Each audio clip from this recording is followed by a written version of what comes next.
Hello বন্ধুরা, তো খুব সহজে আমি একটা সুন্দর রেসিপি বানাবো। তার জন্য ফ্রিজ থেকে পটল নিয়ে চলে এসেছি। তো এরপর আলু নিয়ে চলে এসেছি। তো এরপরে তোমরা গেস করো আমি কি রেসিপি বানাতে চলেছি। তো আজকে গরম গরম আলু পটল ভাজবো, আর সেটা ভাজবো অন্য পদ্ধতিতে। তো তোমরা এই আলু পটল ভাজাটা, এখানে আমি আলু পটলগুলো সুন্দর করে ধুয়ে নিয়ে চলে এসেছি কেটে একদম। তো এরপর আমি কড়াইয়ে তেল গরম করতে দিয়ে দিয়েছি।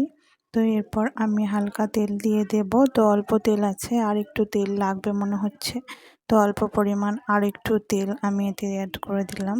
তো এরপর এই আলু পটল ভাজাটা খেতে অনেক সুস্বাদু হবে।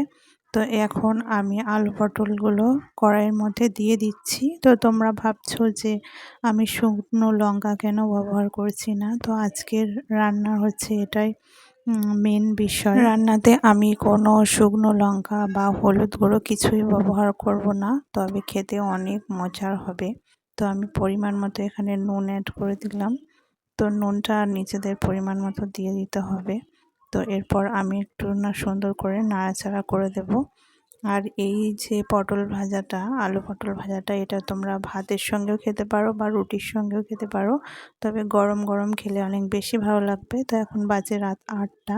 তো আমি 8টার সময় এসে রান্নাঘরে গরম গরম খাবো বলে তার জন্য গরম গরম পটল আলু ভাজছি। তো এখন আমি দেব মেন উপকরণ, সেটা হলো কাঁচা লঙ্কা। আর সব তরকারিতে আমার এই কাঁচা লঙ্কাটা খেতে অনেক বেশি পছন্দের।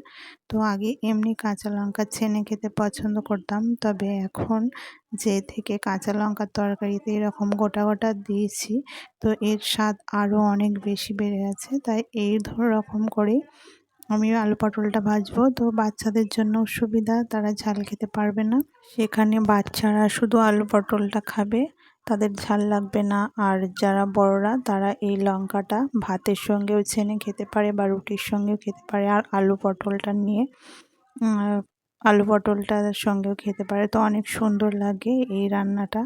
তো আমার রান্না একদম অলরেডি ডান। তো এখন আমি এটা বেড়ে নিচ্ছি গরম গরম। তো এরপরে আমরা ডাল দিয়ে ভাত খাবো, ডাল আর পটল আলু ভাজা। তো এই তরকারি হলে গরম গরম আর কোনো কিছুই চাই না, রুটি বা ভাতের সঙ্গে অনেক বেশি মজার। তো আজকের ভিডিওটা কেমন লাগলো তোমরা অবশ্যই কমেন্টে জানাবে। আর যদি ইউটিউব থেকে দেখে থাকো, চ্যানেলটা অবশ্যই সাবস্ক্রাইব করে দেবে। আর যদি ফেসবুক থেকে দেখে থাকো, তাহলে পেজটি ফলো করে দেবে। তো আজকের মতো টাটা, দেখা হচ্ছে সুন্দর একটা ভিডিও নিয়ে। আর অবশ্যই ইউটিউব থেকে দেখলে সাবস্ক্রাইব করে পাশে থাকা যে বেল আইকনটি, সেটা অবশ্যই প্রেস করে দেবে। টাটা, আল্লাহ হাফেজ, আসসালামু আলাইকুম।